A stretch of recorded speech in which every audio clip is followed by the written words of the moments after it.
great players know where to aim their fourth. Corners. So I'm basically hitting that ball as hard as I can, but there's no backswing, so that's why it goes in. I want you to go out, try, and develop something that feels repeatable to you. Hey, you guys, it's Jilly V. There is so much bad pickleball advice out there on the internet, and that's why I'm making these videos. But I save a lot of my secret sauce for my in-person camps that I do once a month in Newport Beach, California. So come see me. It's a glorious day. We're also going to Baja, Hawaii, and Grand Cayman this year. Enjoy the video. The two most important shots in pickleball, if you watched the pre-camp video, are second and the fourth. Could I have two volunteers to play against me and Scott? I am going to hit the fourth shot, or Scott is going to hit it depending where it goes. Scott wants me to take the fourth. I'm established. I am here.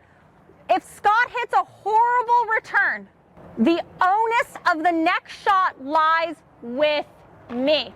So what does that mean? It's a scary feeling. I'm here to help. Good players, the mark of a great player is they will always be giving up one spot on the court so that they can cover. So that they can cover their partner, they can cover middle. When I hit this fourth, where am I aiming? Great players know where to aim their fourth. Corners. If it's high, I want to keep them back by hitting a corner. And if they've hit a great shot, I'm going to drop it to a corner outside of poaching range. When middle's open, I can finish middle for a clean winner. So we're just going to play some points. I'm going to try really hard to grab the fourth, and I'm going to try really hard to put it in a corner. And watch me. Watch how far away I'm going to get from my line. You. Nice. So Scott did not put his fourth in a corner, and that's what we get. Let's keep rolling. Oh, it's hard to slice a slice. Never slice a slice.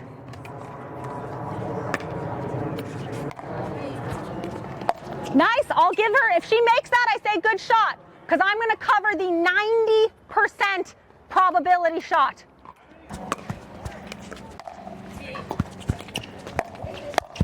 I'm finding my corners.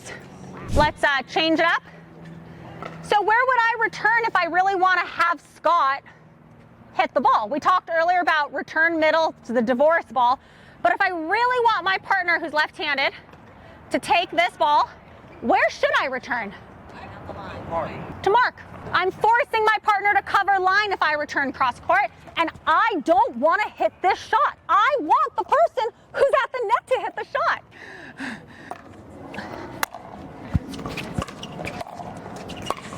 Perfect. So now what happens when I return cross? Now, that's the last place I want. It forces me to have to cover middle and this. It's the last place I want to return the ball. What happens if I return middle?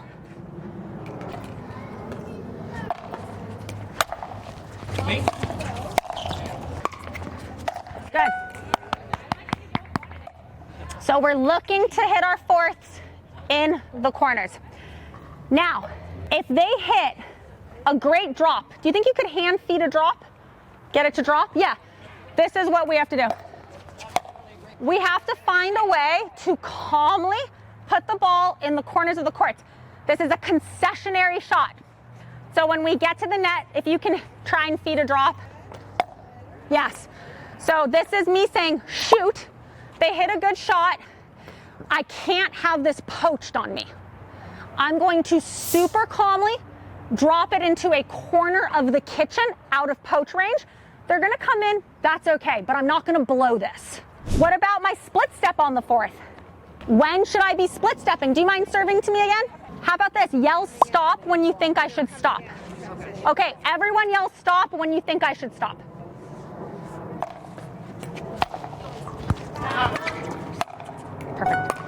Perfect. Nothing more important than a good split step on the fourth. Scott, would you add anything to what we just talked about? So do not underestimate the value of just, again, standing in the right place. Just by positioning herself, she wins points without hitting the ball. That has huge value. It's your presence. On the topic of communication, if you are the returner and you hit the world's worst return, what is the first thing that comes out of your mouth. I hate watch.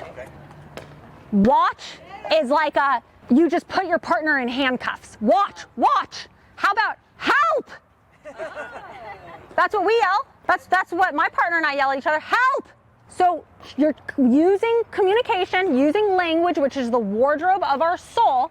We are taking our partner, who we were yelling watch to and scaring, and we are saying to them, get active and help me. So remember, the worse your return, the more the onus is on the partner, but you can help your partner help you by screaming, help, not watch.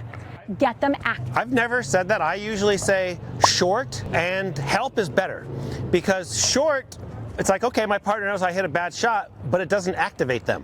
When you say help, you activate your partner. That's way better than saying short. The person not hitting the ball is sometimes more important than the person hitting the ball. You get to create distraction. You get to create chaos. So our next drill, we talked a lot about this at my last camp, and I know many of you took the last camp, the notion that you can get better alone. Scott, you said that the hand feeding drill with a bucket of balls in your hand was written in a book titled what? How to get better at pickleball when you don't have any friends? How to get better at pickleball when you don't have any friends. The next drill we're gonna go out and do is we're gonna hand feed ourselves balls, because I want every single person to leave this camp with this ability. It's not easy. So if it's not easy when there's no pace on it and it's dropping out of your hand and you do not have to move, how can you make it easy when it's coming at you 45 miles an hour and you've got to watch someone who took a Jilly B camp and is bouncing like a maniac waiting for you to hit the ball, and you got to deal with a partner who didn't take the Jilly B camp and is now creeping forward. So you've got one eye on them, and the ball is moving 45 miles an hour. It's a lot to take in. This is the single best way to develop a repeatable shot that you can rely on at 10 all in the third. So great players have a shot that they can hit with their eyes closed because they've done it so many times, and it's 10 all in the third and they know what they're going to hit. My partner, Megan Fudge, at 10 all in the third, hits this shot every single time. She thinks to herself, I'll never miss a lob. And now the pressure's on them. Let's see what they can do. So it can be a lob for you. It can be a drop, or better yet, there we go, a drop. It can be a drive. It can be a drip. I want you to go out and try and develop something that feels repeatable to you. Could be drive, drop, and it does require footwork. Scott, talk to us about what it requires to actually be able to do this, or what I'm doing a good job of right now. So I would have you guys notice Jill's ball position. Where is she making contact every time? She's done this so many times, she doesn't think about it. She feeds the ball out in front of her because she's making contact. She's hitting a strike every time. You guys, when you don't have awareness of where the contact point should be or where you want it to be, you might drop it wherever, and now you're hitting what I call, it's not a strike. So make sure you're hitting a strike every time. You set yourself up and put the ball there so that you're always hitting it there. That's the value of this. You always make contact here and you're just hitting strikes. Then you can, focus on the path of your swing, getting the paddle head down and brushing up on it, and how your follow through looks. Making sure you feed yourself the ball so that you hit a strike, right?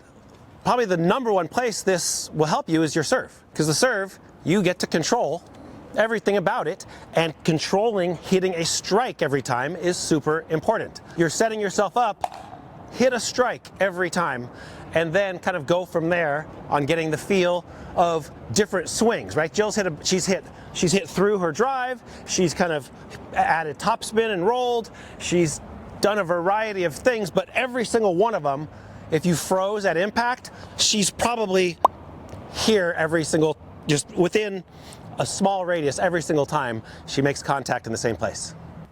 We're both going to meet the ball in front of us and extend.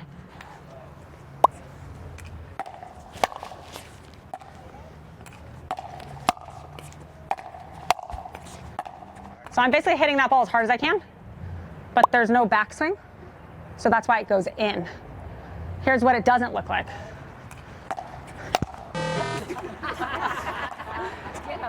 Or a version of that is this, which is a backswing and a decel.